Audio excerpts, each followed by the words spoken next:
नमस्कार, जय श्री कृष्णा।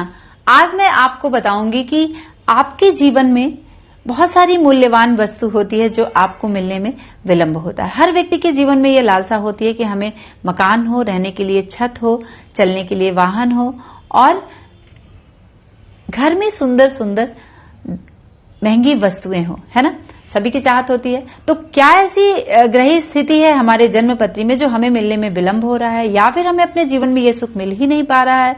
तो अपने जीवन में आप इन चीजों को जांचने की कोशिश करें और अगर आप कुछ भी समझ में नहीं आ रहा है तो वो कौन से 2 ग्रह हैं जिसका उपाय आपको करना है या वीडियो के अंत में मैं आपको बताऊंगी।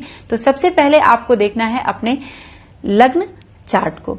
सबसे पहले आप अपना लग्न चार्ट खोल लें और लग्न चार्ट के चतुर्थ भाव को देख लें। लग्न का चतुर्थ भाव और चतुर्थ भाव का स्वामी कौन सा ग्रह है, किस स्थिति में बैठा है आपके जन्मपत्री में। यदि वह राहु, केतु, शनि, मंगल इन चीजों से प्रभावित है, पीड़ित है, तो कहीं न कहीं विलंब हो रहा है। 6, 8, 12 में विद्यमान है, त्रिष्टाय में है, तो इसका भी प्रभाव आपके जीवन में पड़ रहा है, इसीलिए आपको विलंब हो रहा है। उसके पश्चात आपको देखना है कि चतुर्थांश कुंडली यानी D4 चार्ट जो आपका है उसका लग्न चार्ट और लग्न से चतुर्थ भाव, चतुर्थांश और चतुर्थांश का चतुर्थांश भाव यानी चतुर्थ से चतुर्थ भाव जो है वह हमारे D4 चार्ट का इन सब चीजों से संबंधित सुख का भाव होता है। यह कहीं ना कहीं पीड़ित है, 6, 8, 12 में है, तृतीय भाव में है, द्वितीय भाव में है।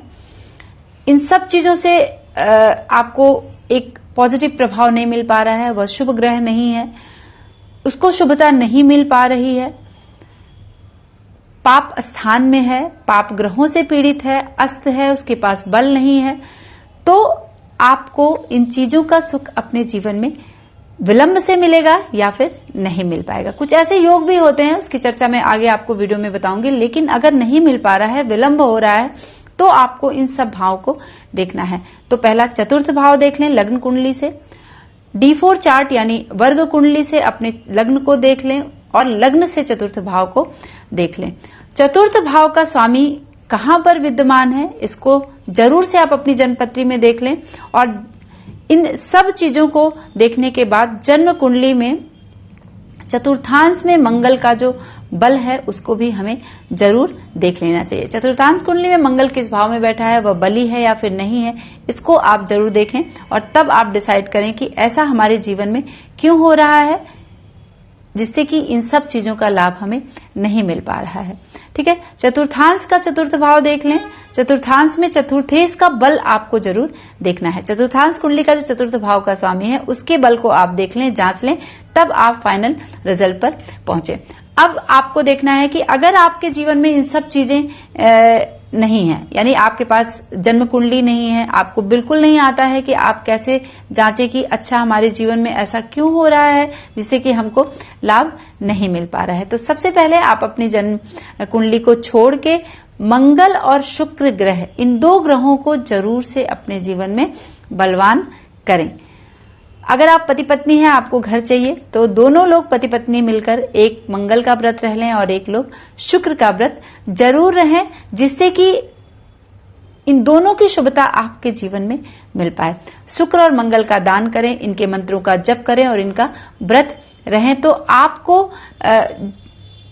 आपने 41 या 45 करा या 1 वर्ष तक किया तो निश्चित और पूरी श्रद्धा से अगर आपने इन सब चीजों का उपाय किया तो अगर आपकी जन्मपत्री में योग है तो आपको निश्चित तौर पर जो विलंब हो रहा है उसमें शुभता मिलेगी और जल्द से जल्द आपको इन सब चीजों की प्राप्ति होगी। भूमि की प्राप्ति होगी, वाहन की प्राप्ति होगी और मूल्यवान वस्तु, संपत्ति, इन सब चीजों की प्राप्ति आपको आपके जीवन में निश्चित तौर पर होगी।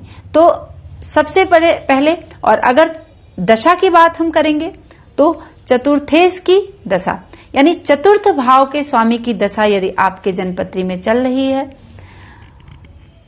चतुर्थ भाव चतुर्थेश से जो ग्रह आक्रांत है यानी उनसे जो संबंध बना रहे हैं, उनसे जो दृष्टि रख रहे हैं, उसकी दशा यदि चल रही है आपके जीवन में तो निश्चित तौर पर इन चीजों का लाभ आपको आपके जीवन में होगा।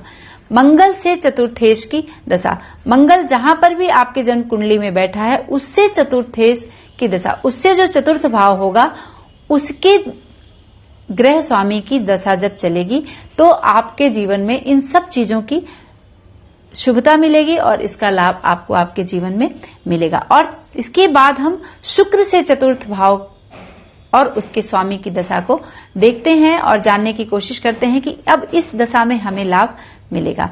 और तत्पश्चात हम देखते हैं कि गोचर से जब इन सब चीजों का कॉम्बिनेशन बनेगा, जो जो भाव मैंने अभी बताया, मंगल से चतुर्थ भाव, शुक्र से चतुर्थ भाव, चतुर्थेश की दशा, चतुर्थेश से ग्रहकांत हो, ठीक है, और भूमि और संपत्ति का जो कारक है मंगल, उसकी दशा चल रही है और इससे गोचर यानी शनि और गुरु का संबंध बन रहा हो।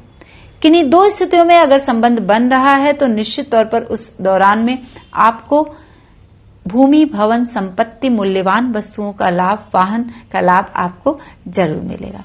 तो सीधे सीधे से आप अपनी जन्मपत्री को जांच लें। अगर कुछ भी नहीं आता है तो मंगल और शुक्र को देख लें और उसको बलवान कर लें। अगर नहीं मिल रहा है तो निश्चित तौर पर वह पीड़ित अवस्था में है। और अगर आपको जन्म से ही इन सब चीजों का सुख मिल रहा है तो आप जान लें कि हमारा मंगल और शुक्र जो क्या है, बहुत ही पॉजिटिव प्लैनेट है हमारी बर्थ चार्ट में। आज के लिए बस इतना ही मित्रों। नमस्कार, जय श्री कृष्ण।